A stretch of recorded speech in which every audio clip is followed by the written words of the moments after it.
La couleur de la lumière, les ondes électromagnétiques. Tout comme nos yeux, nous pouvons recréer les couleurs avec 3 faisceaux lumineux, rouge, vert et bleu. Vous pouvez prendre juste 3 faisceaux de lumière, un faisceau rouge, un faisceau vert et un faisceau bleu, et recréer de la lumière blanche. En fait, avec un rouge, un vert et un bleu, vous allez normalement pouvoir recréer toutes les couleurs visibles. C'est comme ça que fonctionnent les écrans, c'est comme ça que fonctionnent certains projecteurs LED. En fait, vous avez les 3 LED dedans, et en fonction du dosage qu'on met de ces LED, ça va créer les couleurs que l'on souhaite. Plus on va ajouter de faisceaux lumineux, plus l'image deviendra blanche. C'est pour ça qu'on appelle ça la synthèse additive. La synthèse additive, elle restitue les couleurs en additionnant des sources lumineuses. Comme sur un écran de télé ou sur un projecteur, où vous allez avoir des sources rouges, des sources bleues, des sources vertes, et c'est l'addition de ces 3-là qui vont recréer les couleurs. On additionne. Si on additionne tout, si on additionne tout le faisceau rouge, tout le faisceau bleu, tout le faisceau vert, on va obtenir du blanc. C'est pour ça qu'on appelle la synthèse additive. On additionne de la lumière pour créer des couleurs. Tout ne marche pas comme ça.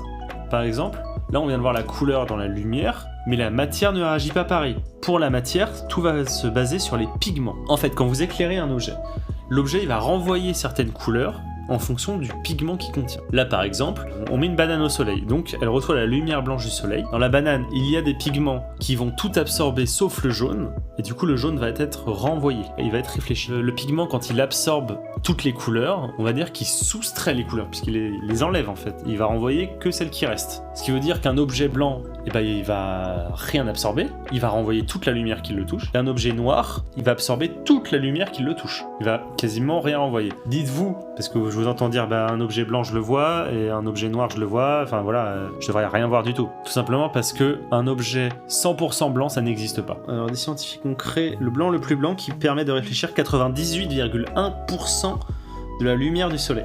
En fait, l'objet le plus blanc du monde, c'est cet objet-là qui a été créé par des scientifiques à base de sulfate de barium et qui renvoie 98,1% de la lumière du soleil. A l'inverse, l'objet le plus noir du monde, ah bah oui, c'était le Vantablack. Je sais pas s'il s'est fait passer dessus, mais du coup, il y a le Vantablack qui lui absorbe 99,96% de la lumière incidente. Mais là, c'est un truc à base de fibres de carbone qui empêche les photons de ressortir. Donc même s'il y avait quelque chose à renvoyer, en fait, il emprisonne. Malin!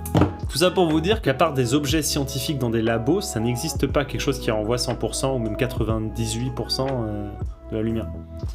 De plus, pour tout ce qui va être matière, on ne va pas utiliser les mêmes couleurs primaires. C'est-à-dire que quand on va créer des couleurs avec des faisceaux lumineux, les 3 primaires, ça va être le rouge, le vert et le bleu. Pas avec des pigments, pas avec de la matière. Si vous utilisez ça, ça ne marchera pas. En pigment, ça va être du jaune, du magenta et du cyan. Et en plus, vous pourrez ajouter du noir si vous avez besoin d'assombrir en fait les couleurs. Plus on additionne des pigments, plus l'objet absorbe de la lumière, plus il devient noir. Les pigments, on va surtout les utiliser en peinture et en impression, avec, comme je vous ai dit, les 3 couleurs primaires qui sont le cyan, le magenta et le jaune.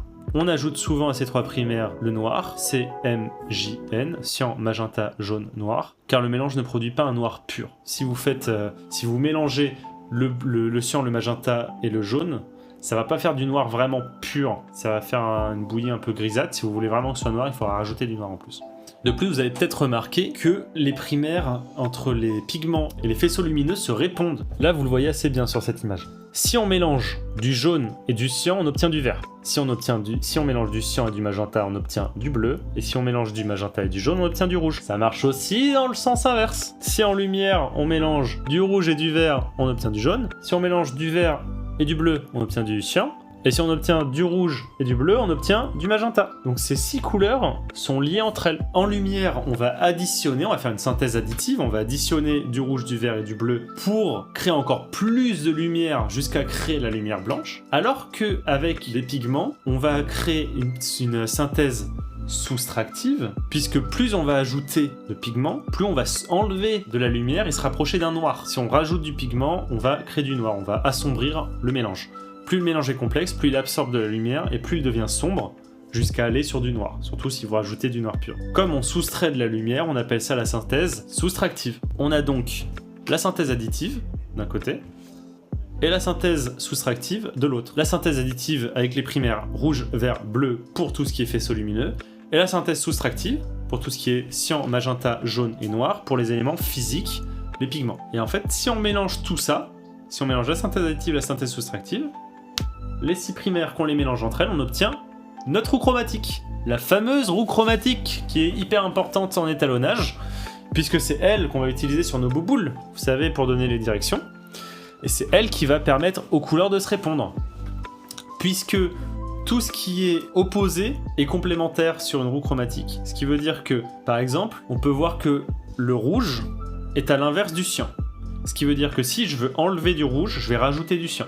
Si je veux enlever du cyan, je vais devoir rajouter du rouge. Ça va aussi très bien marcher visuellement. C'est-à-dire que si vous faites une image avec un contraste de couleurs en rouge et en cyan, ça va très bien rendre. Parce que les deux couleurs vont se faire face. Vous allez avoir un rouge un petit peu sombre, un cyan un petit peu éclairé, ça va être joli. Pareil avec le jaune et le bleu.